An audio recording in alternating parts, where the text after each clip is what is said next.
Hello my lovelies, welcome to the Importance of Temperance. I'm Katie and I hope that wherever you are in the world you're doing super well. I'm fantastic. I haven't been on in a minute and that's because I was waiting for all goodies to arrive that I bought with birthday money. Yes, because last week was my birthday and all my family sort of kind of contributed money, let's say. So then with that money I went and purchased many gifts. So I thought that today I would share those gifts with you. I know that the lovely Giselle from Madwitch has tagged me in Kelly Bear's 54321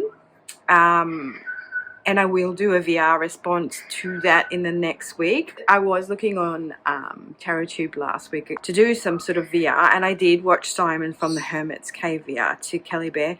However, I kind of thought, well, yeah, I don't really have certain things. I don't know if I can do this tag. But anyway, so Giselle tagged me in it, so I will do that. But for today, I thought we'd go through this just to share these little goodies with you. And also I did buy myself a tarot deck which arrived last night through Amazon, so I thought, yay, let's get to it. So happy solar return to me.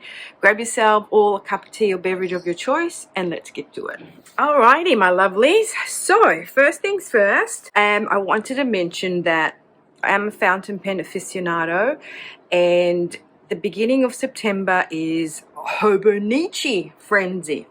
And what that means, especially for the planner community, is that the 1st of September is when Hobonichi, which is a Japanese company who does these planners and these diaries and all these accessories for the Hobonichi, they open up with their new season and it's Hobonichi Frenzy. And so everyone goes crazy. Now, I placed my order with Hobonichi around the 8th of September, and because I hadn't received any birthday money, I didn't really go cray-cray with it. I am new to Hobonichi.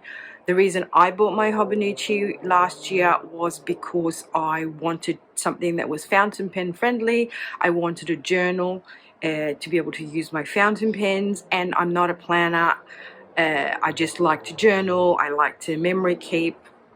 And what I found in the community, the fountain pen community, but the journaling community too, they use their Hobonichi, yes, to plan, but also as an excuse to use lots of stickers and make all beautiful spreads and so on and so forth. I placed my order and then I got all my birthday money and then I got some more accessories off Amazon. So my order came in 2 sections and I was able to buy this beautiful cover that I was drooling over on the Hobonichi website. It comes from Japan. There was $50 Australian dollars shipping and I didn't want to then reorder again, so I was lucky enough to go on to Amazon and find certain things there cheap and I didn't have to pay for shipping. I do have this leather journal wrap that I got last year for my birthday from my family, and this is the Hobonichi.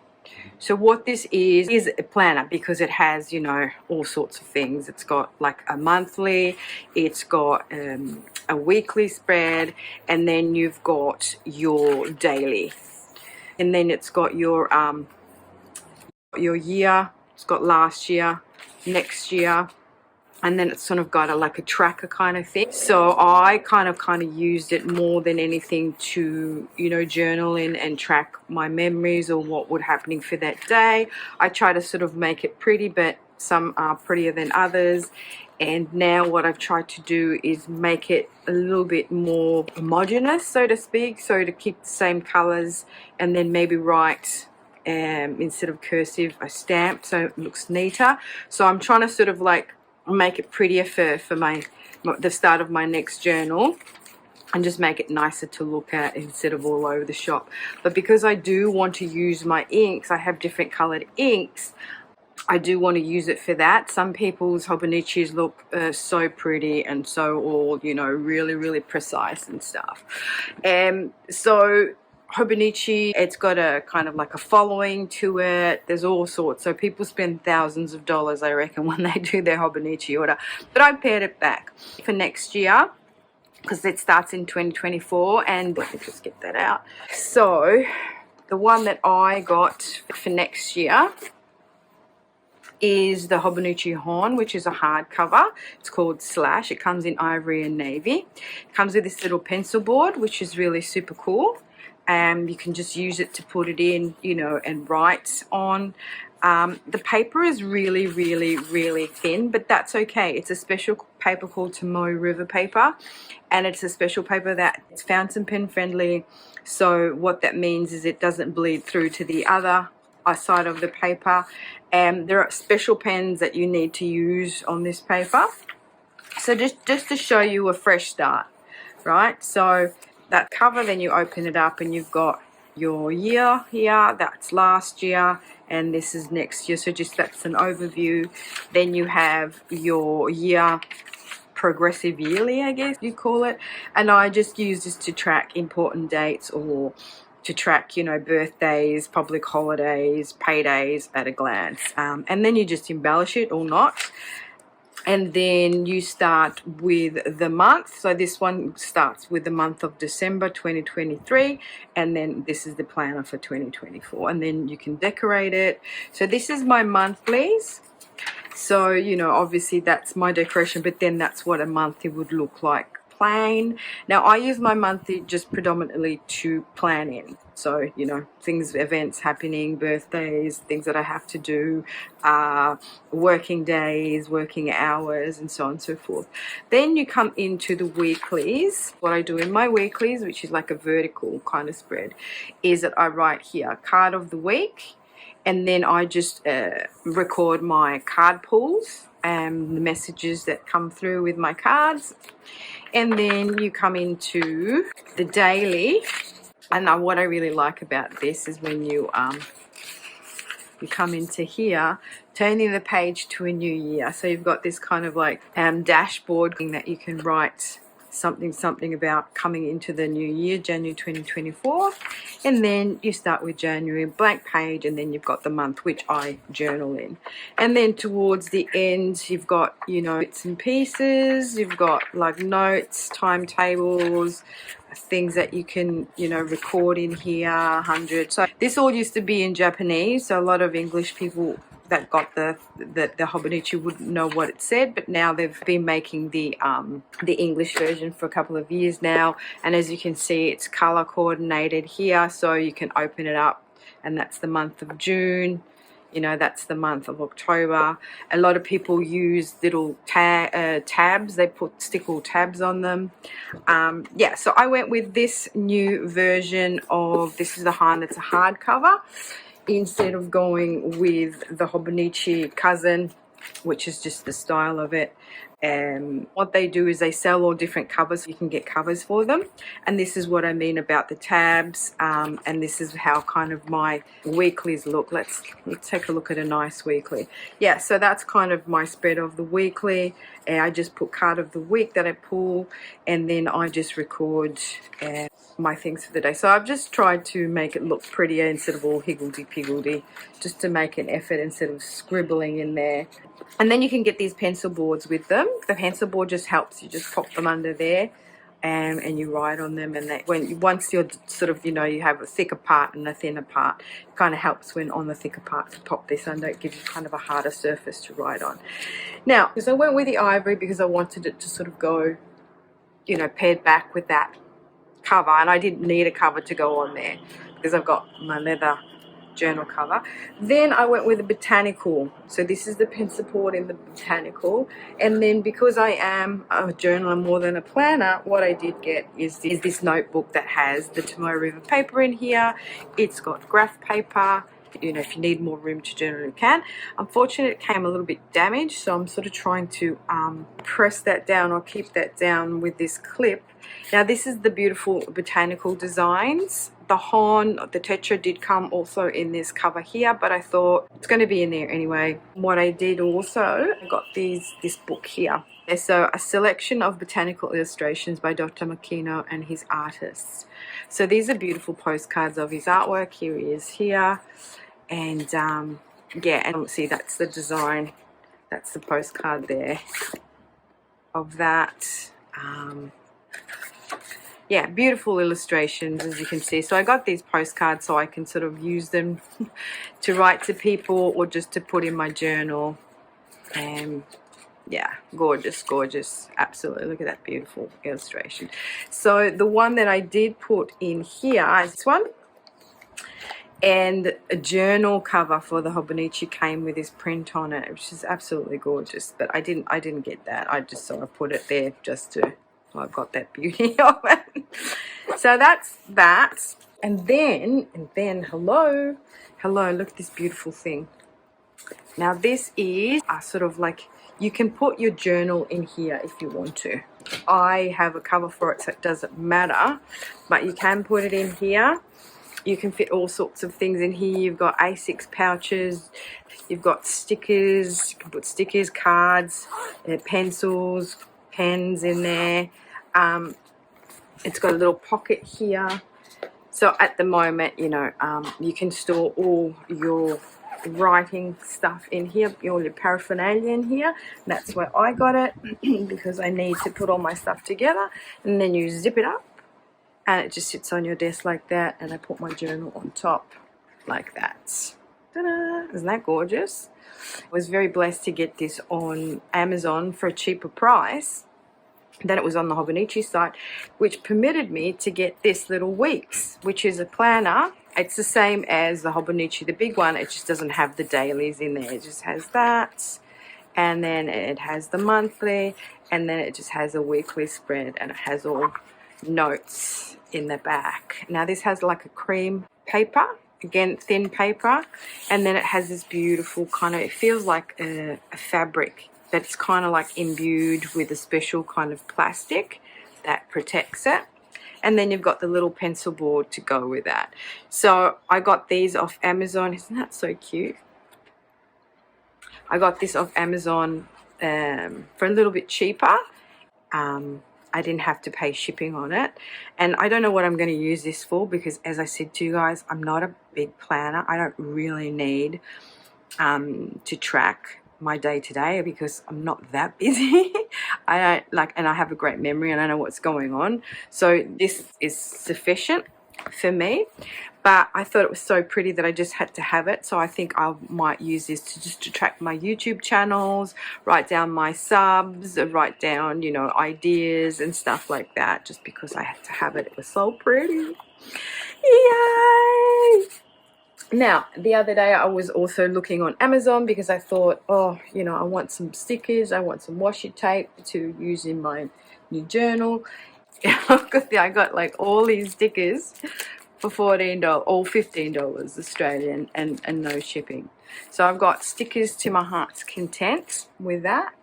But then, because I had some cards on my wish list, you know how you have your little shopping list on Amazon, that one was on my wish list and it was down to 20 Australian dollars. And I thought, you know what? I'll get it with my stickers, because I did want to get the Aquarian tarot in the tin. However, this was one of those ones that I've been umming and ahhing for quite some time about.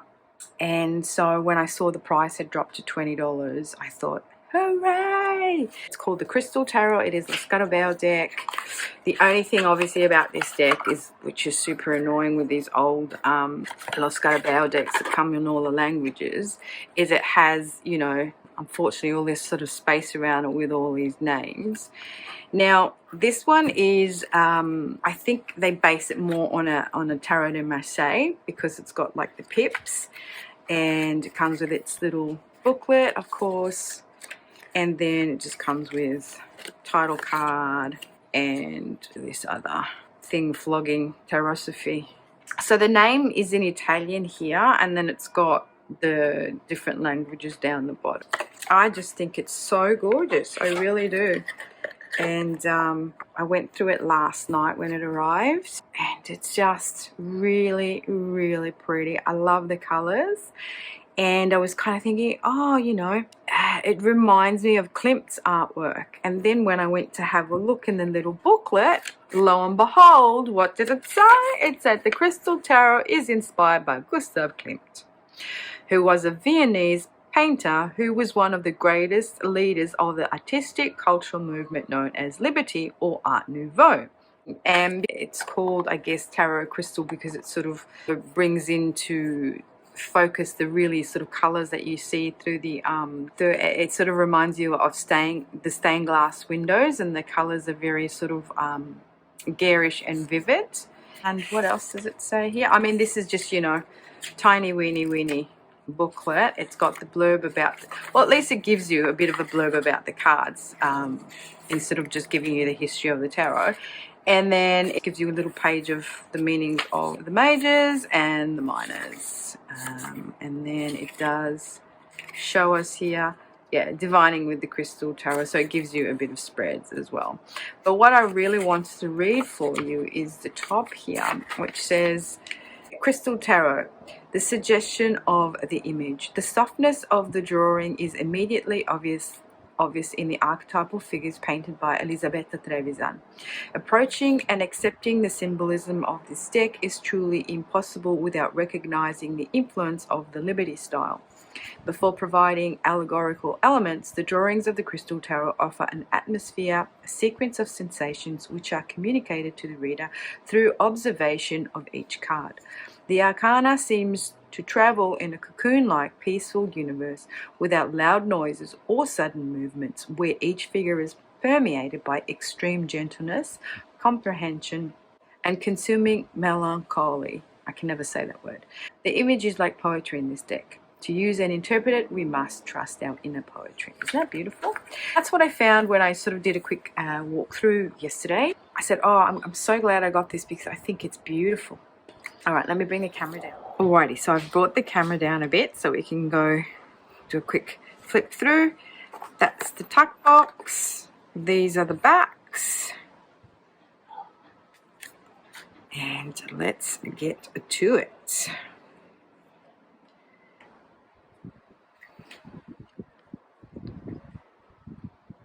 I just love the colors. And I've always admired Klimt's artwork. So to me, it's just like, look at this High Priestess. It's just beautiful. And I love me the Empress. I like me a strong Empress me. And I just find it beautiful. And I love the way the Emperor is kind of looking towards her. And she's looking towards us.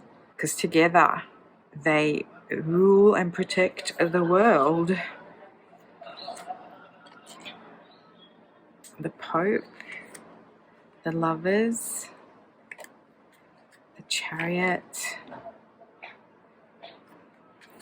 Look at this, Justice. Look at those colors. So vibrant. And I love the way she's kind of slightly looking away from us. And this is, yeah, in the style of the Tarot de Marseille. It's number 8.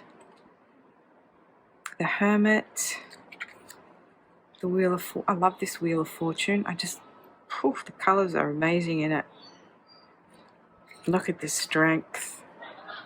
This so is a Klimt kind of card, isn't it? For those of you who know Klimt's artwork. And yeah, she's 11.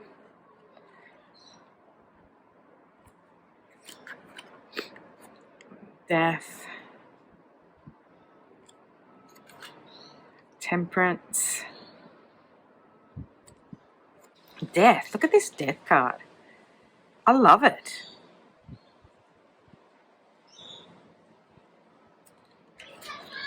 Tower. This star. I tell you, this star I think is one of my favorite stars that I've seen. The moon, the sun. Look at this Judgment. Wow. I love it. World. Wow. Not my favorite backs, to be honest, but I can deal with it. And then we go into the pips. And, you know, they are pippish, but they're very beautifully drawn and illustrated, and the artwork is just spectacular. So even though they are pips, they're still kind of more illustrated than not. Do you know what I'm saying? So for those of you who don't like pip style cards, you might be able to get into this one because it's just got all this beautiful, you know, illustration designs, colors. The colors are amazing, guys. Oh, I just can't get over the colors. So you've got butterflies, got a peacock in the background, a little ducky there, I think that is. I'm loving these blues and oranges together. These, like, well, blues is turquoise. Oh, gorgeous. So beautiful.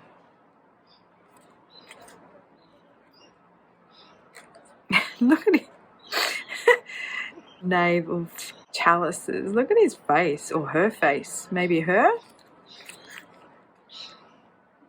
And this horse. Oh, so cool.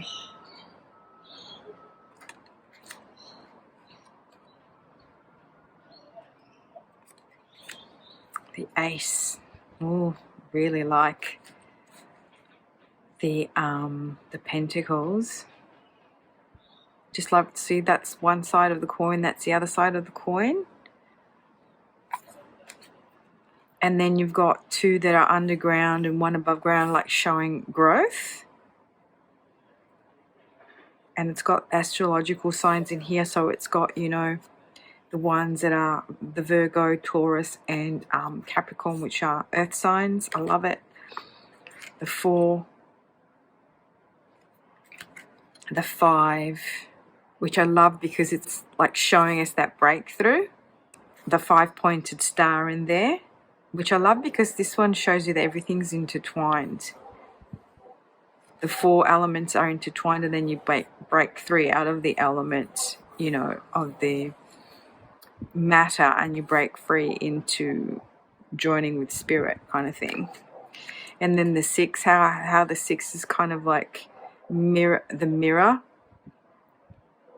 and it's kind of more a circular thing, and it's got like the Star of David in there, the 6-pointed star in there.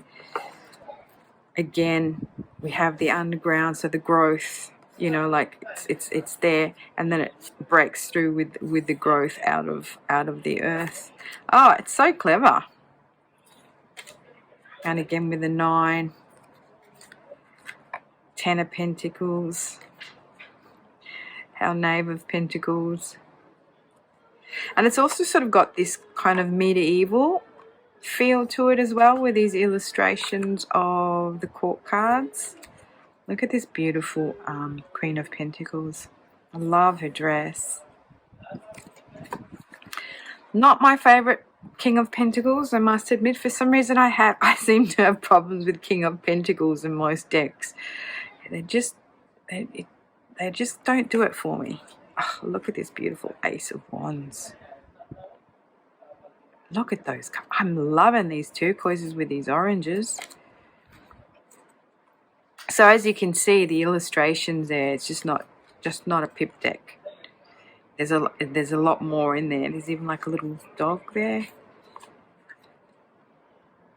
The lion with the square representing the 4 of wands. It's even got kind of like this like a checkerboard situation. And then we've got the traditional pentacle here, the 5-pointed star for the 5 of wands, 6 of wands. Again, I always look at 6's balance, so I like it when an image is showing me the mirror image, you know, one image down, one image up. This also gives me water and fire elements, again, masculine, feminine energy coming together, the growth out of the earth, you know. It's just brilliant. I think it's really, really clever how they use color, you know, how they've used the juxtaposition of these colors together. And this is the 9, so they've done the 5-pointed star, and then they've done 2 down here and 2 up, so 4 and 5 makes 9. The 10. Look at this beautiful Knave of Wands.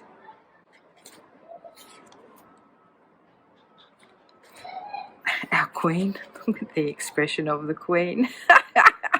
She doesn't look too impressed, does she? Love the way she's like stepping on this arrow here. And again, the checkerboard floor. And the King. Oh, I love this King. See, I never have a problem with the King of Wands. I always like the King of Wands. But the King of Pentacles in most decks just doesn't do it for me. Oh, wow. This kind of really gives me, it gives me watery vibes with the crab and the moon. Isn't that interesting?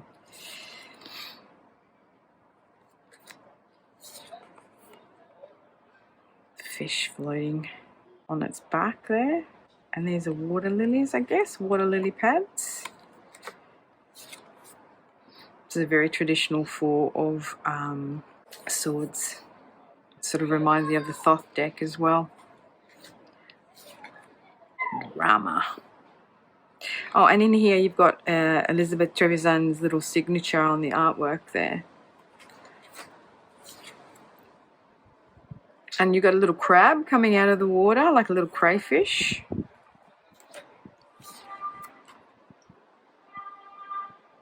I like the way they've gone, sort of used the swords, done the square, and then added the 3. Again, breaking out of, you know, the box for more growth. That kind of reminds me of the cyclical nature, you know. With 8s, it's all about karma and cycles of life. The ebb and flow, things coming to an end and starting again.